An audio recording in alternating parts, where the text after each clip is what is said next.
Ohio v. Skylar Richardson, case number 2017 CR 33292. We are on the record outside the presence of the jury. Mr. Knippen, anything preliminary to come to my attention before we get started? Mr. Ritkers, anything preliminary to come to my attention before we get started? All right, we did have a brief discussion concerning Mr. Knippen, three of the state's witnesses that have requested, at least so far, not to be filmed. Can you tell me about that? Yes, Your Honor. They are Trey Johnson, Ashley Sparkman, and Allison Campbell have requested not to be filmed when they're testifying. All right. Ohio Rule Superintendent's 12C provides that the filming, recording, or videotaping of witnesses who object shall not be permitted.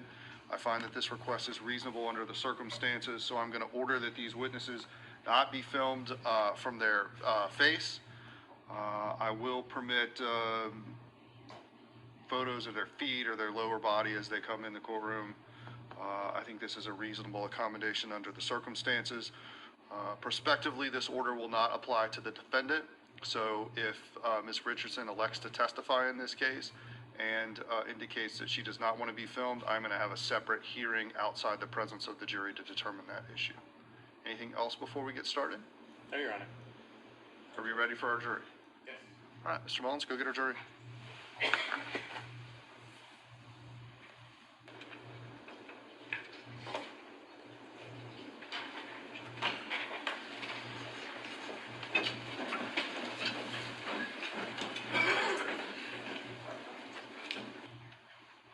You may be seated.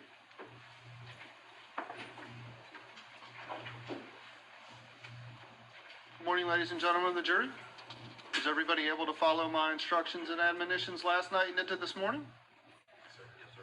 All right, we are now going to hear the opening statements of the attorneys. The opening statements are not evidence. They are designed to assist you with the evidence. We have agreed in advance that each side will have 45 minutes for their opening. Mr. Knippen, you may proceed.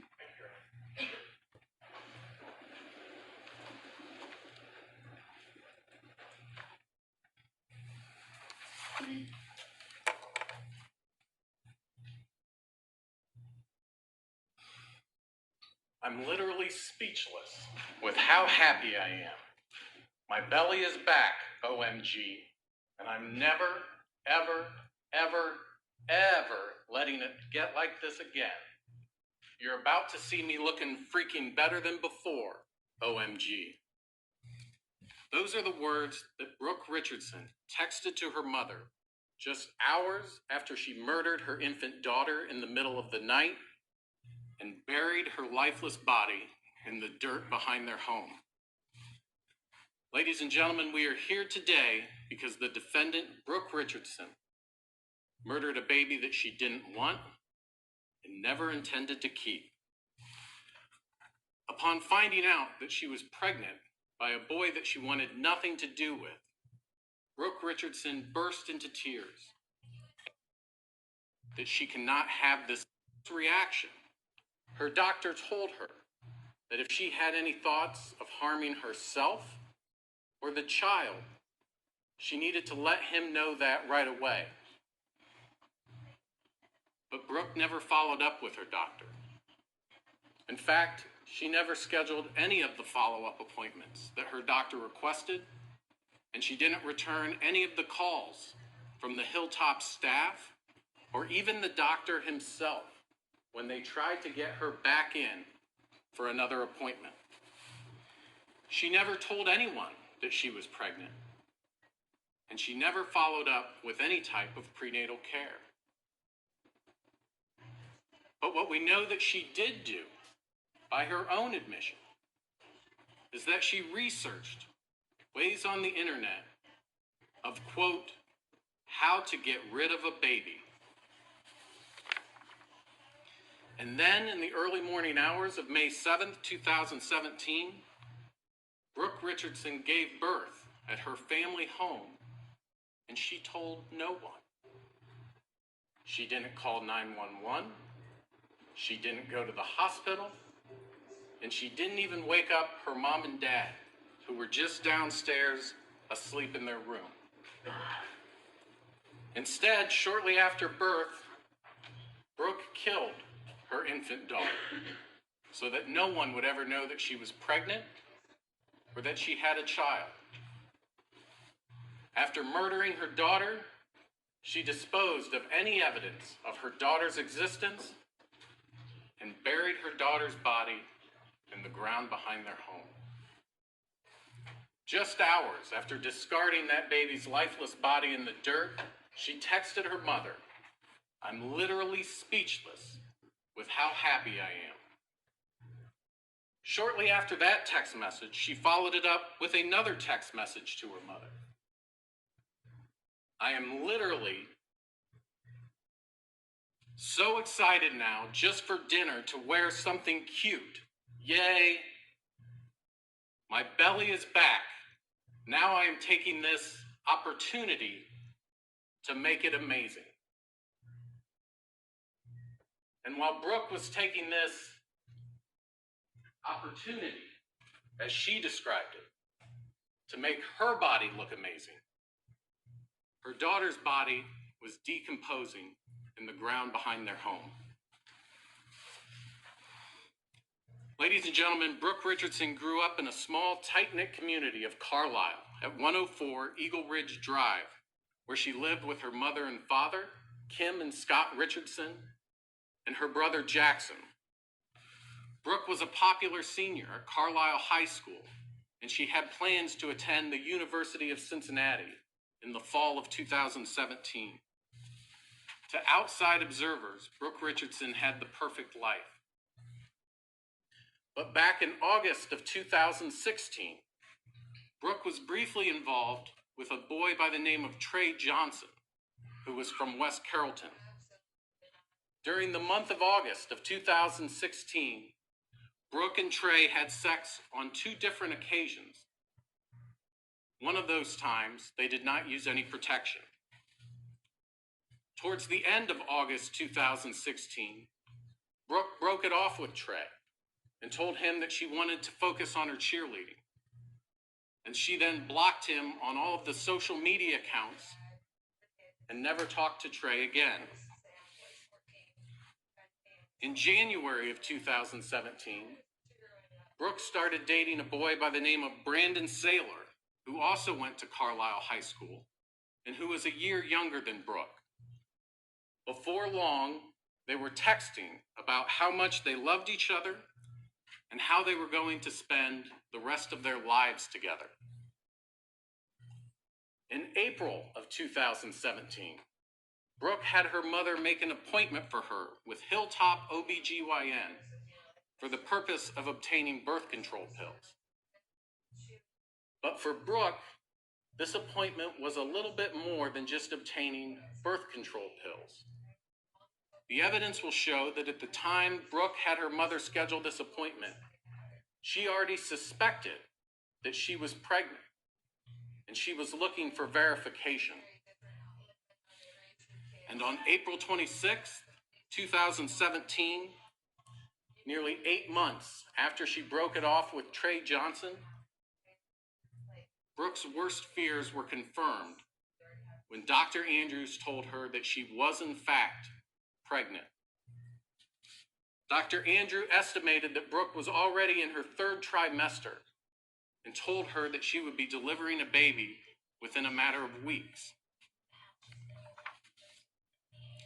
During this appointment, Dr. Andrew conducted an abdominal ultrasound and listened to the baby's heartbeat with Brooke and determined that the fetal heart rate was strong and healthy.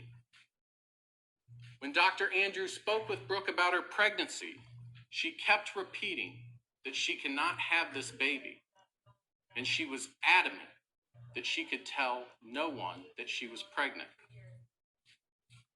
Because of Brooke's reaction, the doctor gave her what are called suicide warnings, telling her that if she had any thoughts of harming herself or the baby, that he needed to know that.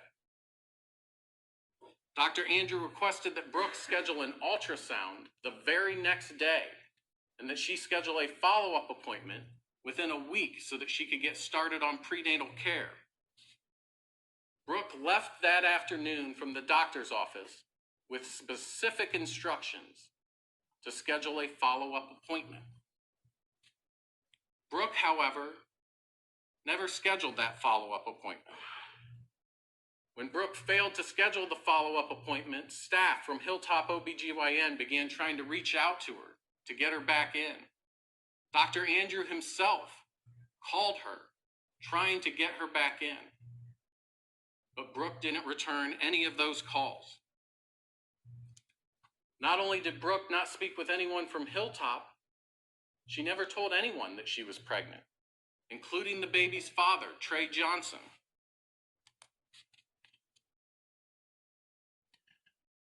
A few days after her appointment, Hilltop accidentally sent an email to Brooke's mother, Kim Richardson, which contained information that Brooke was pregnant.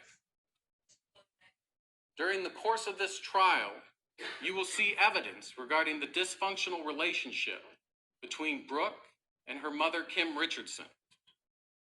You will see evidence that Kim was obsessed with Brooke's appearance and that she constantly monitored Brooke's weight. So when Kim questioned Brooke about being pregnant, Brooke lied and said this was all just a big mistake. But Brooke did get a preview of exactly how her mother would feel about if she was pregnant. In a text message exchange, which you will see, Kim told Brooke that her life would be over and that she would have no future if she were in fact pregnant. But right then and there, ladies and gentlemen, just a few days after her appointment with Hilltop, when she found out she was pregnant, she had the perfect opportunity to come clean to her mother and tell her that she was pregnant. She was specifically questioned by her mother about that. And did Brooke finally come clean at that point and tell her what happened? No. She continued to lie and conceal this pregnancy because no one was ever going to find out about the truth of her pregnancy. The evidence will show that in the days and weeks following her appointment, Brooke made no plans to care for her child. She didn't follow up with Hilltop. She didn't start prenatal care. She didn't look at baby clothes, cribs, diapers, bottles. And she didn't research how to give her child up for adoption. She did nothing. In fact, the only real planning by Brooke during that time period was to conduct internet searches of, quote, how to get rid of a baby. On Friday, May 5th, 2017, about a week after finding out that she was pregnant, Brooke went to prom with her boyfriend, Brandon. That evening at prom, though, Brooke started having what she described as super bad cramping. When Brandon questioned her about how she was feeling, Brooke led Brandon to believe that she was just starting her period. She was determined to keep her secret. The next day, Saturday, May the 6th of 2017, Brooke continued having really bad cramps. She even texted Brandon that the cramps were so bad that she was laying on the couch with a heating pad. Brooke, however, still refused to ask for help or tell anyone that she was pregnant. Later that afternoon on Saturday, she went to a Reds game with Brandon for his birthday. She was determined not to let anyone know what was really going on. When she got home that evening, she went to her room. And then, in the middle of the night, while her mom, dad, and brother were asleep, Brooke gave birth to her daughter. Upon going into labor, she didn't call 911. She didn't try to go to the hospital. She didn't run downstairs to her mother and father. She didn't wake up her brother, who was just across the hall. She was still, even when confronted with the birthing process itself, determined to keep her secret. Under the cover of darkness, She delivered the baby all by herself, without making a noise, without alerting anyone.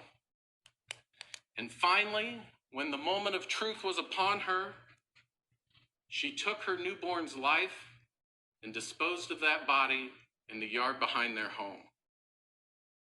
She then cleaned up the entire bloody mess and destroyed any evidence of her daughter's existence before climbing into bed and going to sleep. Later that morning, Brandon had sent her a text message asking how she was feeling. Brooke responded with, "I'll tell you about it later, but last night was like the worst ever, and I didn't go to sleep until 5:30. But I feel so much better this morning. I'm happy." The perfect crime, ladies and gentlemen. The perfect crime.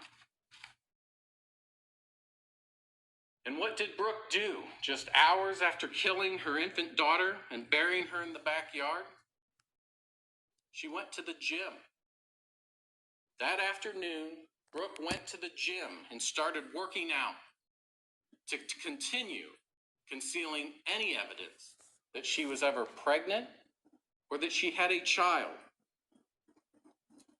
This photo at the gym was taken hours after she had given birth to a full-term child without any medical assistance. Brooke's determination to erase any evidence of her child was inconceivable. Not only did she go to the gym, she immediately started photographing her weight loss. And for the next few days and weeks, Brooke resumed living her perfect life, spending time with Brandon and looking forward to attending college in the fall. Everything was perfect again. But on July 12th, 2017, Brooke had to go back to Hilltop OBGYN to have her birth control prescription refilled. This time, however, Brooke saw a different doctor. She saw Dr. Boyce. When Dr. Boyce asked Brooke what she was there for, Brooke told her that she needed a refill of her birth control. What Brooke didn't know, however, was that Dr. Andrew and other staff had talked with Dr. Boyce before this appointment and informed her about the previous appointment where she was told that she was pregnant. So when Brooke told Dr. Boyce that she needed a refill on her birth control, Dr. Boyce confronted her about being pregnant at the last visit. At that point, Brooke broke down and stated that she had the baby and buried it in the backyard. Brooke told Dr. Boyce that she didn't tell anyone about what happened and that she still didn't want her mother to know. Dr. Boyce told Brooke that she wanted to examine her to make sure that she didn't have any health complications or injuries from delivering the baby by herself. But Brooke refused the examination. 2 days later, on July 14th, 2017, Dr. Boyce called the Carlisle Police Department and informed them about what Brooke had disclosed. Carlisle turned the investigation over to the Warren County Sheriff's Office. On that same day, July 14th, 2017, Lieutenant John Fain with the Warren County Sheriff's Office and Officer Katie Gee from the Carlisle Police Department interviewed Brooke at the Carlisle Police Department. The interview was audio and video recorded. During that interview, Brooke stated that she had the baby in the middle of the night, didn't think that the baby was alive, and then buried her in the backyard without telling anyone. Due to the suspicious circumstances of the burial and the fact that she never told anyone that she was pregnant or had given birth or had buried the baby, Lieutenant Fain asked her if she ever researched ways of how to give herself a self-abortion. In response, Brooke admitted that she conducted internet searches on how to get rid of a baby. After the interview was conducted, members of the Warren County Crime Scene Unit, as well as the Warren County Coroner, Dr. Updegrove, were at Brooke's home excavating the skeletal remains of her infant daughter from the tree line along the back of their property. The remains were collected and taken to the Montgomery County Coroner's Office for examination. As the skeletal remains were examined over the next several days, a forensic anthropologist observed that some of the bones appeared darker than others and suspected that they might have been burned. Subsequently, the Warren County Sheriff's Office conducted a second search of Brooke's home. During that second search, a few additional bones were recovered from the burial site. In addition to searching the property again, Lieutenant Fain conducted another interview with Brooke Richardson, this time with the assistance of Detective Carter from the Warren County Sheriff's Office. During this interview, Brooke admitted the following: that her daughter was alive for approximately 5 minutes. She saw her daughter's arms moving a little, heard her gurgle, and heard her cry. She squeezed the baby too hard and thinks she may have killed her, and that she attempted to burn the baby after her death in an effort to cremate her. After Brooke's secret was exposed, she sent a text message to her boyfriend Brandon stating, "I love you. I'm so sorry that I never told you. Please understand that I was scared and worried and so scared of losing you." During the course of the investigation, the skeletal remains were sent to Dr. Krista Latham, a forensic anthropologist with the University of Indianapolis. And she will testify that the skeletal remains are consistent with a 37 to 40 week full-term baby. She also examined the bones, and when she examined the bones, she did not see any evidence of burning on the bones themselves. But she will also tell you that that doesn't mean that the child wasn't burned. Common sense will tell you that you can burn skin or tissue without it going all the way down to the bones. So this narrative, where they keep saying that the evidence proves conclusively that this child was never burned, is false. In addition to Dr. Latham, you will also hear from Dr. Susan Allen, who is a coroner with the Montgomery County Coroner's Office. Dr. Allen reviewed the skeletal remains, the transcripts and interviews of Brooke Richardson, and other information related to the case, and she concluded that the newborn baby's cause of death was homicidal violence of undetermined etiology, meaning that she cannot tell you exactly how this child died, but she can tell you that it was the result of homicidal violence. And there was only one person in this world that ever knew that child existed: Brooke Richardson. As a result of the defendant's actions, Brooke has been charged with multiple offenses: aggravated murder, involuntary manslaughter, endangering children, tampering with evidence, and abuse of a corpse.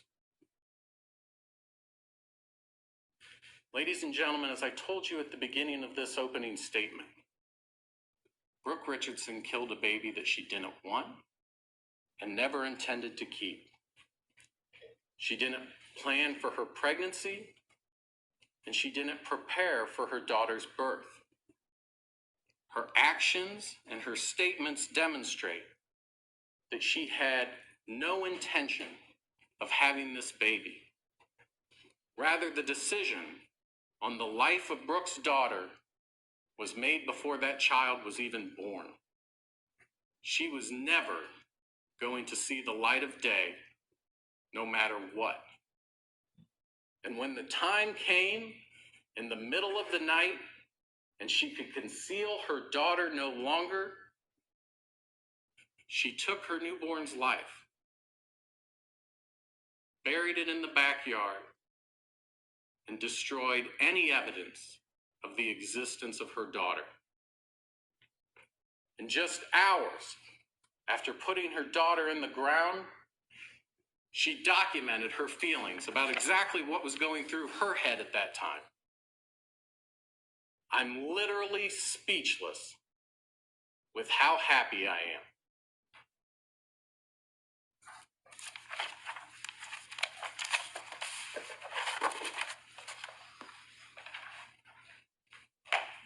Council approach, please.